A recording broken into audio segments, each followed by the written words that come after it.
ప్రస్తుతం మనం విజయవాడ ఇంద్రకీలాద్రి దగ్గర బ్రాహ్మణ వీధిలో ఉన్నటువంటి పురాతనమైనటువంటి వెంకటేశ్వర స్వామి దేవాలయం దగ్గర ఉన్నాం. 1000 సంవత్సరాలకు పైగా ఇక్కడ వెంకటేశ్వర స్వామి భక్తులకు దర్శనమిస్తూ ఉన్నారు. ఈ దేవాలయం యొక్క విశిష్టతని ఈరోజు తెలుసుకుందాం.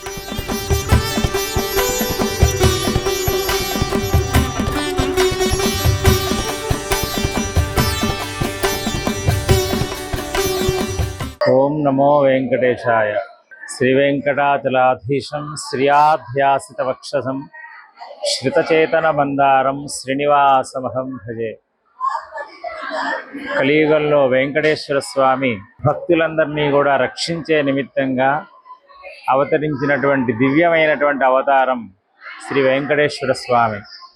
అట్లాగా స్వామివారు విజయవాడలో 1 టౌన్ బ్రాహ్మణ వీధిలో వేయించేస్తున్నటువంటి శ్రీ వెంకటేశ్వర స్వామి వారు సుమారు 8వ శతాబ్దంలో ఇక్కడ స్వామి అవతరించారు. స్వామి యొక్క ఆలయం, స్వామి యొక్క ప్రాకారాలు ఒక కాలం నాటివిగా, స్వామి మూల ధ్రువమూర్తి అంటారు. స్వామి మూర్తి చోళుల కాలం నాటి మూర్తిగా 2 విధాలుగా ఉంటాయి. ఇక్కడ పూర్వం కొండపల్లి దగ్గర పొలం దున్నుతుంటే ఆ పొలంలో నాగలికి స్వామివారు తగిలి అక్కడి నుంచి భూమిలోంచి బయటికి రావటం, ఆ వచ్చిన విగ్రహాన్ని మైలవరం జమీందారులు తీసుకొని వెళ్ళి అక్కడ ప్రతిష్ఠ చేద్దామని చెప్పి అనుకోవటం.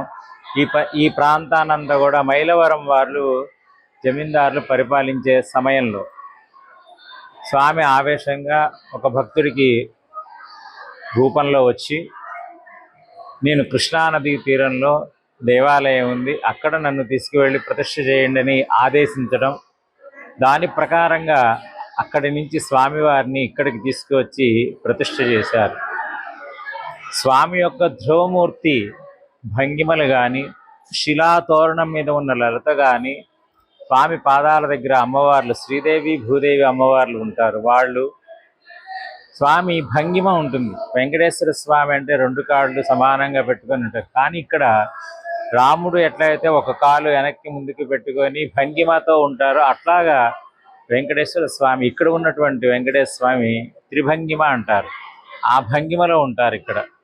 అట్లాగా అపురూపమైనటువంటి శిల్ప కళ నైపుణ్యంతో స్వామివారి యొక్క శిలాతోరణం మీద లతలు కానీ, స్వామి చేతికి గోళ్ళు, నేత్రాలు కమలాల్లాగా, అంతేకాకుండా చెవులకి కర్ణపత్రాలు పెట్టుకునేటట్టు బెజ్జాలు ఉంటాయి. స్వామి యొక్క శంఖానికి బెజ్జం ఉంటుంది. ఇట్లాగా ఎంతో అపురూపమైనటువంటి శిల్ప కళలతో స్వామివారు ఇక్కడికి అవతరించారు. అట్లాగే ఈ ప్రాకారాలు, గోడలు ఇవన్నీ కూడా ఒక కాలం నాటివిగా, కాకతీయుల కాలం నాటివిగా తోరణాలు ఉండేటువంటి ప్రాకారాల మీద ఏనుగుల చిహ్నాలు, మత్స్య చిహ్నాలు, కపోత బంధాలు ఇవన్నీ కూడా ప్రాకారం మీద ఉంటాయి. ఇవన్నీ ఇట్లాగా స్వామి యొక్క ఆలయం సుమారు 1200 సంవత్సరాల క్రితంగా పురావస్తు శాఖ వాళ్ళు చెబుతూ ఉన్నారు. అట్లాగా అపురూపమైనటువంటి స్వామి యొక్క దివ్య ముగ్ధ మోహనమైనటువంటి రూపంతో ఉంటారు. స్వామివారు 16 ఏళ్ల వయస్సు బాలుడు ఎట్లయితే ఉంటాడో ఆ రూపంతో ఇన్ని సంవత్సరాలైనా చెక్కు చెదరకుండా చిరు మందహాసంగా స్వామివారు ఎంతో అందంగా ఉంటారు. అంతేకాకుండా స్వామి ప్రతినిత్యము కూడా ఈ దేవాలయానికి రంగమండపము, ముఖమండపము అన్నీ కూడా ఉండేవి. ఆధునీకరణ సమయంలో అవన్నీ కూడా కొన్ని తొలగించి నూతనంగా మండపాలు కట్టడం జరిగింది.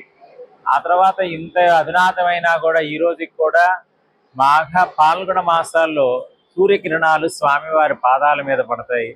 అది గొప్ప విశేషం.